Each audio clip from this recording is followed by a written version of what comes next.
Morning mathematicians, this is lesson 17, fraction, multiplication, and division situations. This cool down is titled How Much Milk? And in number 1 it states, a container has 2 cups of milk in it. How many 1/4 cups of milk are in the container? Explain or show your reasoning. Well, let's reread and think about the numbers that we see here. The container has 2 cups of milk in it. Okay, so that 2 is describing the container and how much milk it has in it. Now the next sentence says, how many 1/4 cups of milk are in the container? Explain or show your reasoning. Okay, so I see the 2 and I see the 1/4. What I remember here is that in fraction division, we have a whole thing and it is being broken up into divided to a certain portion size. That's exactly what I'm seeing in this scenario. So I know that I can take my 2 and put that as my dividend, and that it is being broken up into equal portions of 1/4, and I'm trying to figure out how many portions I'm going to end with. That is what this question is asking me to consider.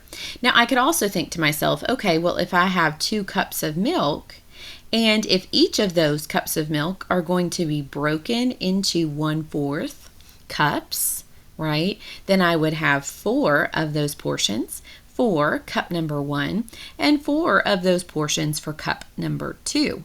That's what we did when we had a similar situation, a similar question in a different cool down. Now we're asking ourselves, how many portions are we going to end with? Well, we're going to be ending with 8 portions, right? Because if I have 2 cups of milk and I divide those into 1/4 portions, I end with 8 portions or 8 serving sizes, okay?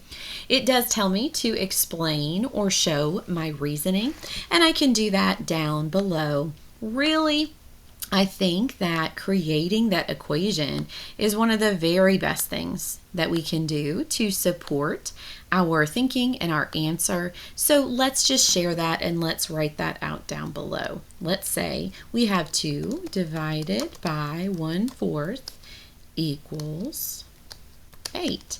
And then we can say what that 2 means. 2 cups of milk being divided into 1/4 cup portions gives you 8 total portions of milk. Okay, now in this way we have given some context to the equation that we just built. Let's take a look at number 2.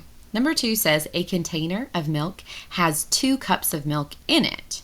The container is 1/3 full. How many cups does the container hold? Explain or show your reasoning. Well, this one is very different, okay? So let's reread it and let's think about our numbers with number 2.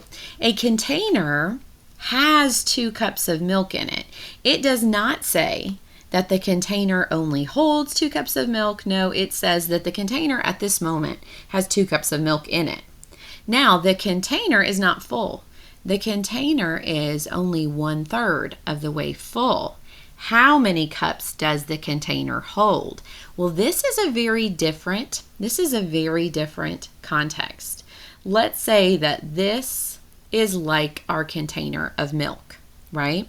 Now, the container at this moment is 1/3 full. So here's that 1/3. Now, I could go ahead and show there's 2/3, and then here at the top, that would be my 3/3, right? So this is like 3/3, this is like 2/3, and here is what it currently is at 1/3. Now, at 1/3, how many cups of milk does it have? At 1/3, it has 2 cups of milk, right? So now the final question here is really what gives us our task. It says, how many cups does the container hold?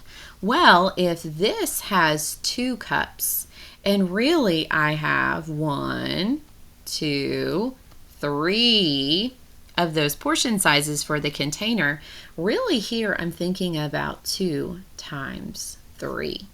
That is what my mind goes to, is to that particular equation. Now, right away, I know that 2 times 3 is 6, and that communicates the cups that the container can hold. Now, alternatively, some of our students have utilized this particular division equation. You could also do 2 being divided into a third, because certainly that container is a third full, and that at that moment has 2 cups. And in the same way, we would still end with 6. Okay, now the very last thing that we need to do is write some thinking down below for how we got to that idea of 6 cups in the container, right? So I'm going to go ahead and write this out. I'm going to write that there are 6 cups that the container can hold. I know this because 2 cups makes it 1/3 full. So 2 times 3 fills the container to the 6 cups it can hold. Okay? All right, now in this way, we have given a sentence that gives context to that idea of the 2 times 3, which leads us to our overall answer of 6 cups.